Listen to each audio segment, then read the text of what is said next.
Shalom saudaraku yang terkasih dalam Yesus Kristus.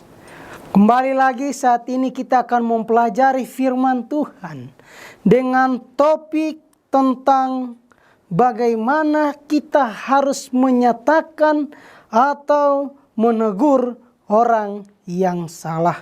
Tetapi pernyataan tentang kerajaan Tuhan, tentang kerajaan Allah, karena kita percaya bahwa Yesus segera datang, maka daripada itu beritakanlah firman Tuhan. Siap atau tidak siap, firman Tuhan harus diberitakan. Maka daripada itu, dimanapun Anda berada, pastikan saudara menerima berkat sorgawi. Mari kita berdoa. Bapa kami yang bertakhta dalam kerajaan sorga, pada saat ini Tuhan kami rindu untuk diurapi melalui firman-Mu. Sehingga itu kiranya Engkau memberkati kami, melayakkan kami, sehingga kami dapat mengerti akan kebenaran firman-Mu. Terima kasih Bapa, karena kami berdoa di dalam anak-Mu Yesus Kristus. Amin.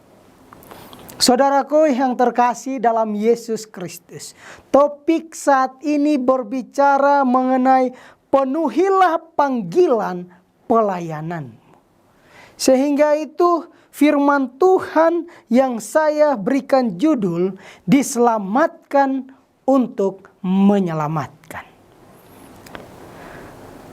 Saudaraku, ketika kita mendengarkan firman Tuhan, baiknya kita memberikan diri kita ini sebagai seorang pasien yang membutuhkan dokter saat itu untuk memeriksa kehidupan kerohanian kita.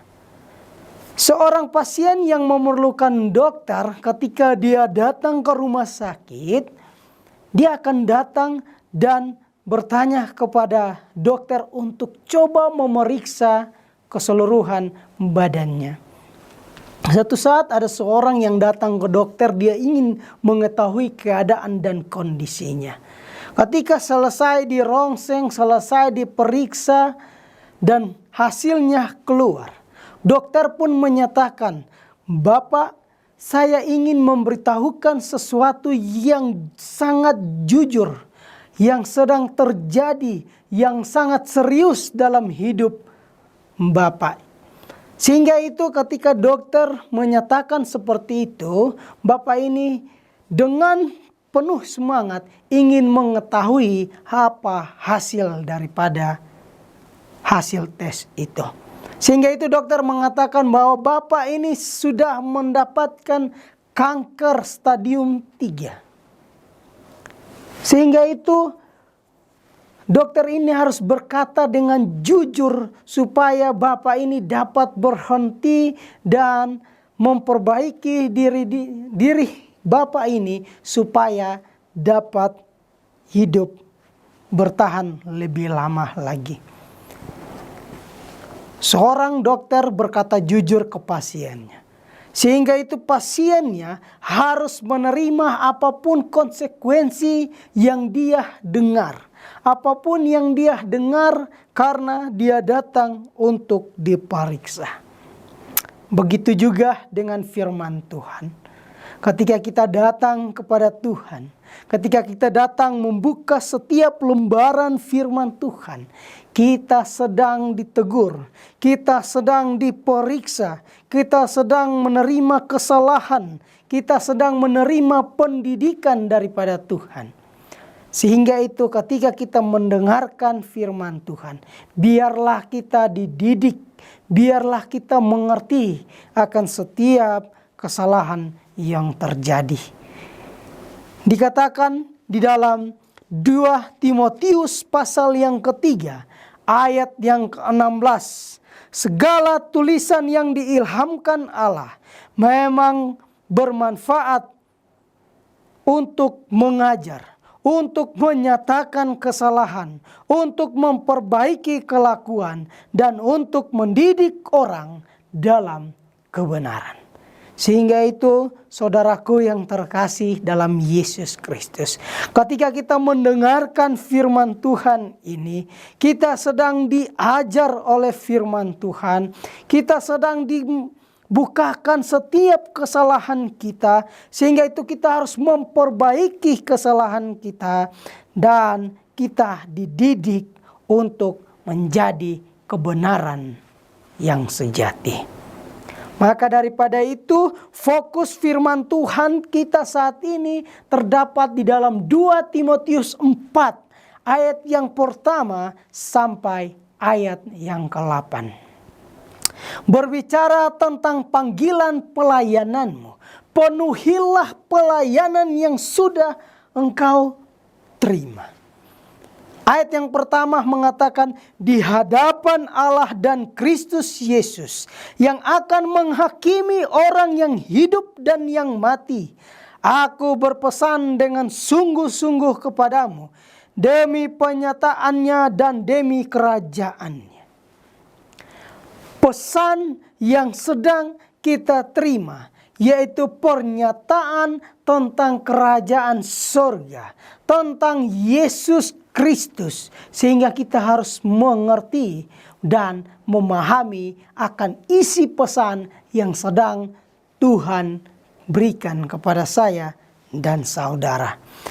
Ayat yang kedua menjelaskan bahwa beritakanlah firman, siap sedialah baik atau tidak baik waktunya. Nyatakanlah apa yang salah, tegurlah dan nasihatilah dengan segala kesabaran dan pengajaran. Oh saudaraku yang terkasih dalam Yesus Kristus, firman Tuhan saat ini mau menceritakan bahwa ketika memberitakan firman Tuhan, baik atau tidak baik waktunya, kita harus sampaikan. Ketika ada yang salah, tegurlah dan nasihatilah dengan segala kesabaran dan pengajaran. Ini salah satu karakter yang Allah berikan. Ini salah satu karakter yang Yesus tunjukkan bagi saya dan saudara. Sehingga itu ketika kita menegur kesalahan orang, menasihati kesalahan orang, dikatakan harus dengan sabar dan pengajaran yang benar.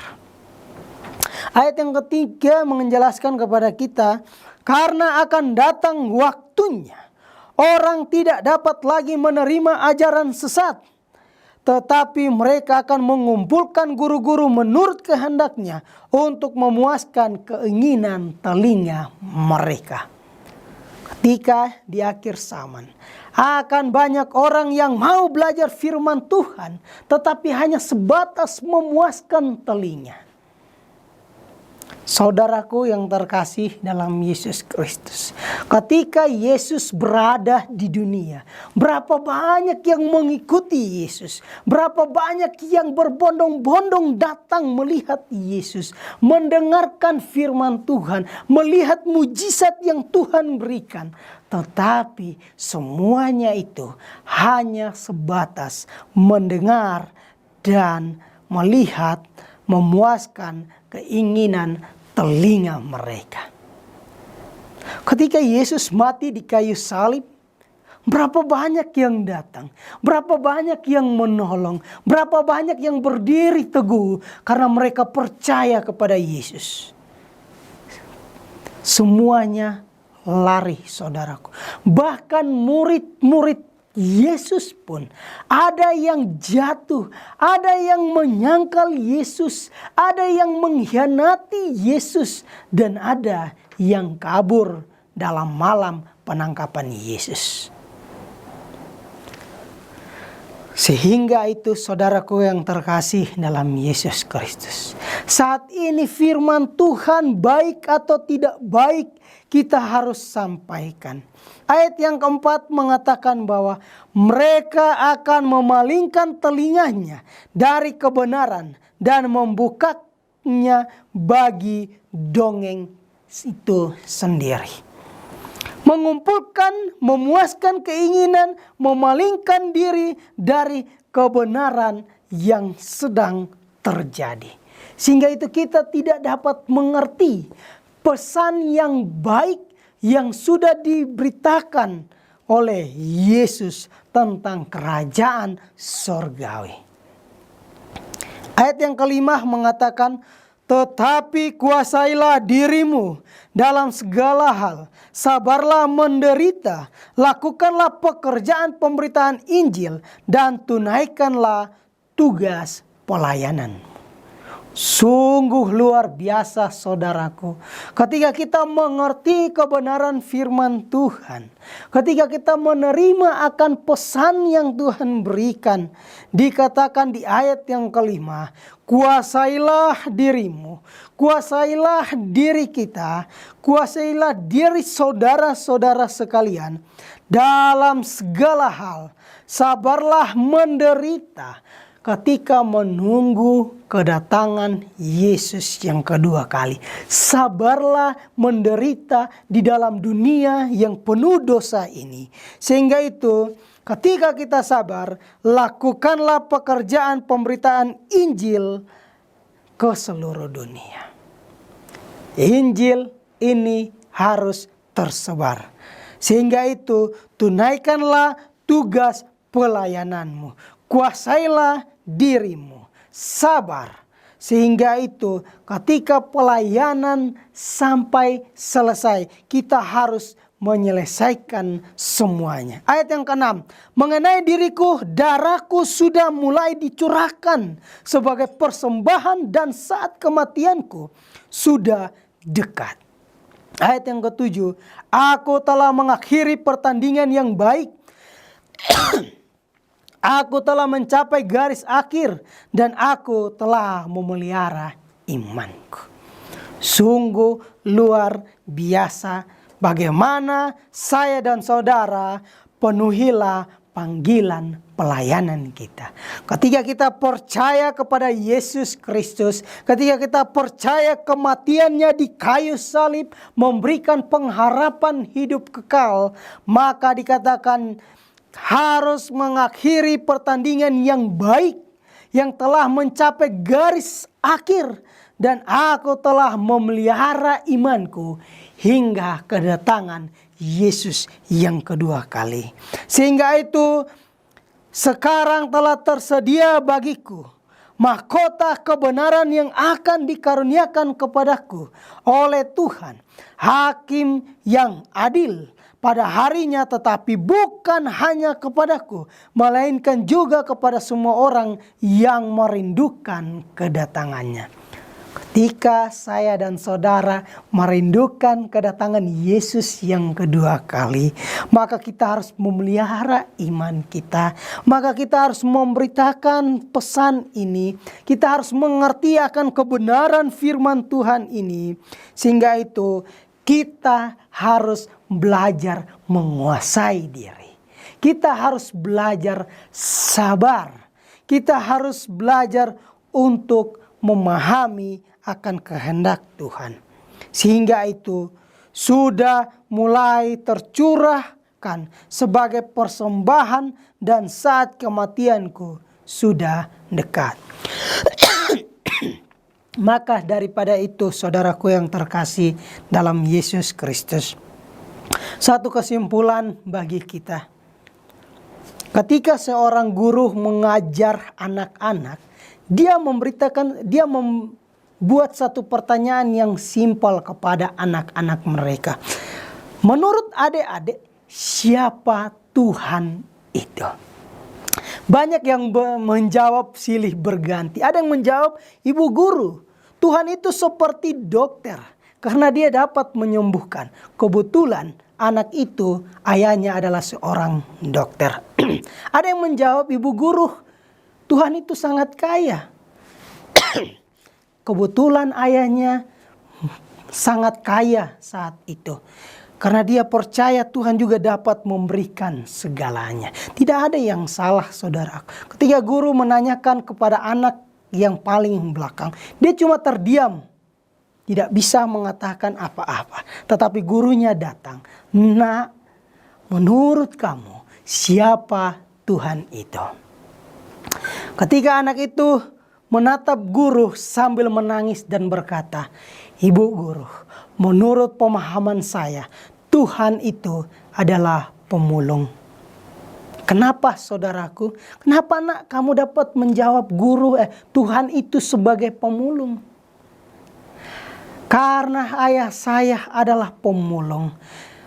6 tahun yang lalu, ketika dia memungut saya dari jalanan, dia membersihkan saya, dia memandikan saya, dia memberikan sekolah kepada saya, sehingga saya dapat berdiri saat ini. Jawaban dari anak ini membuat ibu guru itu terharu dan melihat akan kebenaran itu. Saudaraku yang terkasih dalam Yesus Kristus, Yesus bagaikan pemulung, saudaraku.